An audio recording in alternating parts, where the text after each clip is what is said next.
or wala, ikinahanglan ang pag-something kanunay sa iyang pagkakas. Tungod anak, mahimong suod, mga suod na niya, huwag iyon po siya, I will be with him in trouble. Wala takabalo sa unahan na to. Natay mga plano. Pero dili yun pwede nga ang ako may matuman. Pag itugot sa Ginoo nga ining masakit kita. So diyan ay mga panahon nga gusto ko na to, pero dili itugot sa Ginoo. Dili ka dapat masuko. No? Kaya yun ang pulos sa Ginoo, lagi trouble. Pero ang nakandot, I will be with him in trouble. So hindi ko kasabot. Ano kay kanila. Pero kung magbasa ka sa Bible, diyan yung masabtan ang mga kibang ay purpose na ginawa nila. Sometimes, hindi na kasabot sa purpose. Pero sa unahan, dito ka ma-realize mo, maudi ay ganun giagi ko tingon ani, kay naani ni tutong na dito.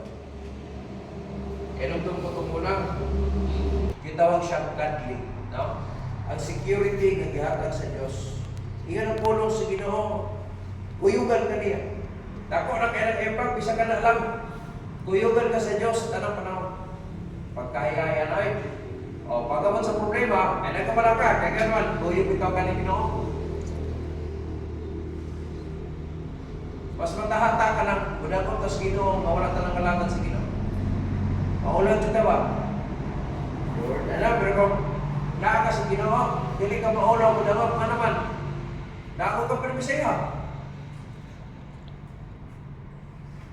Kaya may mga instances, no? Kaya gigil sa gigang pagkahibugso na to, naman kita mga lapses. Natin mga wasted years. Nakatong mga wasted years na to, nakakontribute sa atong lawas. Di naman ito mabalik, pero ang imong naagian ng mga component na nakakuha sa imong lawas, alam-alam po rin mo ng magkatikot. Gapon dito po. Nasa gitawag o favor, nasa gitawag o honor, no? With long life. Ang honor daw siya, with long life, kunya, will I satisfy him? Tagaan ka niyang satisfaction. Kanami na kita sa Bible, be content of such things as ye have. Satisfaction mo na. Asa na ito makuha ang satisfaction? Nasa Ginoo. Dili sa ato, kay kung kwarta ito iskutan, di ba kita magpatagpa o kwarta kayo? Nakay 5 mil. Ito, putong natay 10 mil na. Ano? Natay 10 mil. Uga pa ito na. Kamilyon po nung tatanaw. Para asa mo na? Namo na niya, kung asay target po ni mo, nganong gusto pa mo tigo mo kwarta. Pero maikson kung imong tigo mo ang bahandi na wala isang paboto sa Diyos. Dili ba para sa kahibayan sa Diyos? Sayang. Sayang, kay biyaan na ito eh. Ako ka, una ko, katigom-tigom ko, kakitawag sa Ginoo. Kahimot na sa final na building. Ka-beautify ko sa building, kinamit yung kwarta. Importante mo ng kwarta pag mag-beautify. Kung wala kay kwarta, siya pa, beautify ni mo. Suga lang ito, kung tayo kwarta, kapalit tayo. Pero kung natay kwarta, papalitan lang ito, dito ko na kayo. Ano? So kung ako, tagahan ko rin mo daghang na kwarta, Lord. Usa yung sa akong toyo niya, mamunin ito mo lang tigumanan. Final na building, kahaya-haya na, nga tuloy-tuloy ang atong project na adayon, kaya nga naman natin kwarta. Pero kung dili po dito kung sa Ginoo, wala problema, siya may nagpupuno sa tanan. So na honor, no? Ino na po sa Ginoo, gawas na magiguban siya sa tuwa, i-deliver ka niya sa trouble. Kay kuyog ng kanya, no? Yun siya. And then, I will deliver him and honor him. Dahil pasidumog ang Diyos. Kung sa ato pa ka ng pabor, ihatag sa Ginoo sa ato. So, nindot kayo mag-son. Ako gawin ko, nindot ko kayo nung mag-rapture. Dito ba ang kamatayon? Privilege mo na. Kaya ganyan si Jesus Christ, nagsulot siya nga, kung sa imong labot, kung ginitaw ka na, magpabilin sa ito, pabalik na ko. Wala mong italaga na, no? Kung tugutan ka sa Ginoo nga, mag-rapture, dito mahagi kamatayon, ay, mayo kayo. Pero niya. Mahagi kagagso. pagantos. Eh kini mo tigulang na ta, di mo ta magkabata, magkatigulang mo kita. Listen, no ba kung tigulang na, ma-change na ang imong pandungog, ma-change na ang imong pananaw, ma-change na ang imong panlasa, ma-change na ang imong puso. Wala na. Wala man, ego na lang sa muna-muna. Mula samtang may kakayahan na takaron, atong buhaton daan ang mga butang kay mo sa Diyos.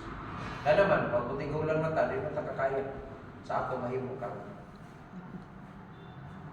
Unang pasalamat sa Ginoo nga ang Bible. Tagaan man tagtaas mo kinabuhi, pero kay mo deteriorate mo itong lawas. Tanawan ninyo ang buhok. Ang puti na ginapadulog. Ngayon man, dili ng puti, mugulaw ra. Ako'y nakita dito ng pastor, pero kung mga lagad ng tao sa Ginoo, magiging ang kasaling sa Diyos. Kung dili kita mo. Kaya sa ako, samtang may kagiyunan, may kinabuhi, kapadayon kita. Walang takabalo sa unahan. Umiyagihan lang kita ko. Si Dr. Gisalva, 90 kapil doktor. Lugalakaw siya gyapon kasaluwini. Grabe no? Siya, walay edad sa Kristohanon, umusugo, umuunong magsiluwini. Ikaw ang doktor, lato hatag explain. Emeritus siya ron. Yung pastor sa Cebu sa Katipunan si Pastor Kent naman. Pero di gihapon sa mawahan. So mawali siya. Ano?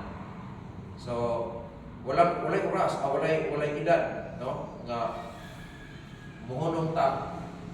Tigulan ako, hindi na ako mumatali delay, isang taway kusugta, itong buwatan yung para sa Diyos. Ano man? Para sa iyo ngayon. So, dini inapulso with long life, no? With long life, can satisfy Him and show Him by salvation. Yeah. Makita ni mo ang kanang-kanahugan sa kinabuhi. Kita nimo ang progression sa pagdagan sa imong kinabuhi. Kung unani na karon, unani ang kahimtang nimo kita nimo. No, dahil progression, makita nimo nag-progress, kita nimo. So kung imong i-rate, imo na siya tawag na graph. I-graph nimo, kita nimo ang komento ba sa imong kinabuhi. So kung nata sa Ginoo, wala tong buhaton. Padayon ta, ay mga instances, mga problema sa kinabuhi, dito kasabot. Pero, ikaw yung nagpulong sa Ginoo, I will be with Him in trouble. Ang ipasaligan, anay katorang yung mga tao, nag-humay sa iyo. Wala man naging pasalig yung kasawang ng katibong konteks, aning, sa mga godly rin ginig. Isaw ni mga godly, itong mga tao, na nagsunod sa iyo. So, kanto mo dili godly, yun po sila po tayo. Para lang ini sa mga godly. So kung godly ka, ay kabalakan. At so dinadanan nyo, I will be with Him. No? I will be with Him and deliver His in trouble. Then siya, then maghatag siya honor with long life, will I satisfy Him. Na ang katagpawan niya, ipakita niyo ang kuminto sa imong Ginoo. Dito nagkuminto ka, no? Dito nag-anak ka. Imbes kaya nagkadugay kas pag-alagan siya, nagawa na hinungkas ko pag-alagan. Dapat na ito, anta. Anta ito, balik ng Ginoo, nagyam. Amen?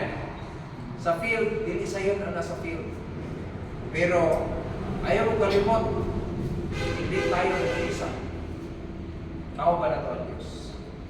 Panang, liyong lang ito, patong sa mahing ko na ito, pinagi sa grasya sa Diyos. Kaya nga naman, nanay security, naghihatag sa Ginoo para sa mga godly. Na mga troubles, iguban ng Diyos. Tawag ta sa iya, tubag sa tuwa. Kunya, ipaigawas ta sa mga mga problema, kunya, taga-atag kadunggan. May kinabuhi, mataas, apil na niya ang itawag na ito na satisfaction. Sa satisfaction ng Rubaigsoon, mag-enjoy ka, malipay ka. No? Walang, sa kinabuhi na to, ayaw kalimot maigsoon nga ang Diyos, diligin mo magkakalit. Importante kayo na nakapadayon ta nandun sa pagbalik sa Ginoo. Tigalay kung atong i-rate na siya, naano ta sa mga 95% ang katubanan sa Bible. Gawin na lang yun, ang kulang. Gawin na lang yun. Kaya ang proof, kini atong nakita sa palibot, mga prueba mo na. Mga prueba mo na sa ako kung ako i-rate sa 95% lang. 5% na lang sa Bible. Tumalo nun. Kawata ka malo na, pila naman kayo years na. Sa ato kay lugar mo kayo na, kaya isa ka libo ka tuig, isa ka libo ka tuig, isa ka adlaw na sa Diyos. Ano? So, layo lagi ang gintang pero sa akong tanaw, di lagi ka mag-ihap, para rin ka magulo na. Kung tanaw na lang yung makita mo, nangis sa Bible na. Kita mo. Naguginigo na sila ka. Mag-away ang Pilipinas, awayon sa China, ang Pilipinas mag-away doon sa China. So, nagkanan mo. Diyan sa prophecy, sa ato diri sa East, ang mulin sa ato is China. Ang prophecy nga, dito kabalakan na lang, gubat-gubat sila kay mo, mulin sa ato, apandong sa Armageddon. Ang China man, diri sa East, di man ang Pilipinas. Mukuyog ra taan niya. Pero wala naman ta diri anong panahon na. Magkagulihan sila diri, bahala sila. Basta kay pinaka-importante, pag atubang na to sa Ginoo, kita magbuo. Naghimo ta sa pagtrabaho. Nagkamang kalagpadalan ko sila sa Ginoo, mas maayo, kaya daghan maghimaya sa Diyos. Pero kung mabalik ang Ginoo, pagkatapos ng nanay, at least mabalik sa nanaragapon sa pangalan niya. Okay rin pinakadagas pa so, pagkayon sa kalibutan, manis ako, nag-wish ko nga, itugod sa Ginoo, kung tugudan pa ko nga, dili ko mamatay, mabot ang rapture, pagbalik sa Ginoo, bakit ato kung naaragya ko sa pangalagan sa Diyos. Di ka mawali ba? Di ka mawala. Huwag takong nasunahan na to, pero mas mahal itong natin pangandoy nga kung ginunta na, at pagbalik sa Ginoo, naaragin kita sa pagtulungan, maayaw kaya ako ng pangalagan sa Diyos, dili ta mawali ba. Nagkaroon mga tao karon, natiswag ang dagan sa kinabuhilan, mawala sila sa ministry. Sayang. Sayang. At ang praise sa Ginoo na, nga magpabilin ta, at pagbalik sa Ginoo, naaragyan ko tas pangalagan sa